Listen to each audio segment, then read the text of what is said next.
Thank you, Mr. Chairman. Sometimes I feel like a broken record on contracting, but it is with, I'm going to try to keep my blood pressure down during my questioning today, because today we are issuing a report from the minority staff on the Committee of Homeland Security and Government Affairs looking into another egregious contracting problem at the Pentagon. I would ask that this report, Fast Cars, Easy Money, be entered into the record, Mr. Chairman. You see for, without objection. I first would like a commitment from you, General Dunford, that you will read this report in its entirety. I'll do that, Senator, and I am familiar with the report and with your engagement and what the Army has done as a result of your engagement. Secretary Mattis, will you read the report, please? No reservations. I'm a voracious reader of these kinds of things. I know you are. Secretary Norquist. Always enjoy reading audit reports, Senator. Okay. Well, you and I... You're the only one that could say that. You and I have that in common. And if the audit reports had been read on a timely basis, we wouldn't have taxpayer money paying for a Bentley, Alfa Romeo, Aston Martin, Porsches, for executives of a subcontractor on the Legacy contract in Afghanistan. We wouldn't have the CEO and the COO's wives getting salaries of averaging $190,000 a year with absolutely no evidence of them doing any work.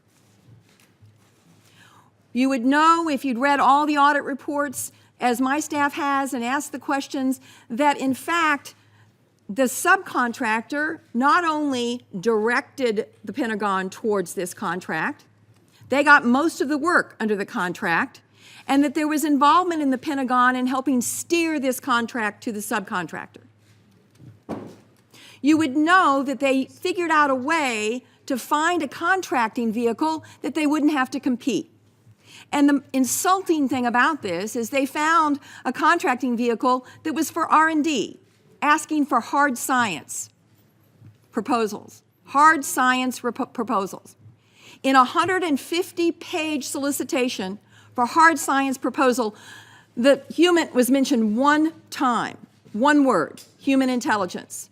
They used that one word to pretzel that proposal into an ongoing mentoring program for Afghan intelligence capabilities in theater.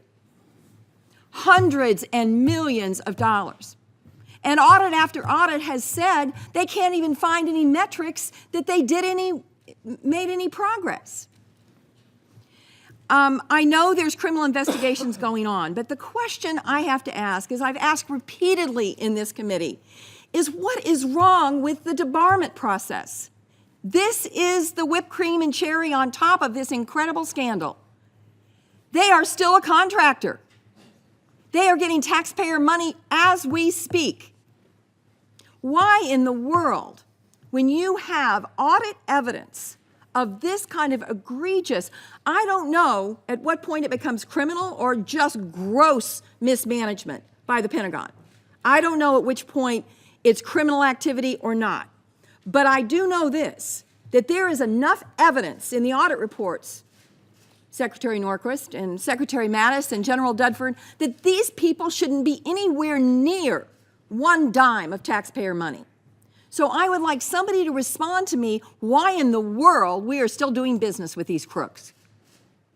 Senator, I won't take issue with a single word you said. The contract was awarded in 2012. The CGAR report that alerted, at least at the secretarial level, was released in 2017. There is the ongoing investigation, and because it may result, will likely result in criminal charges, we can't go into a lot of detail in public because we're not supposed to when something's under an investigation.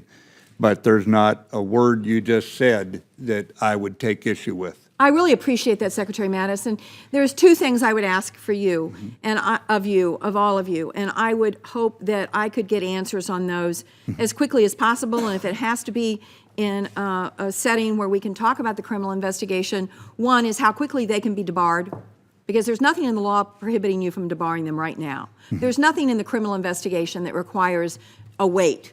Okay. for debarment. So I want to know how quickly they can be debarred. And secondly, I want to know a list of everyone who currently works for the United States military who should have had hands on this and didn't. Whether it's a Corps representative or whether it's somebody at this office that this bizarre contract came out of. Clearly somebody over there said, hey, we can use this and we can get you the money. These guys have burrowed in.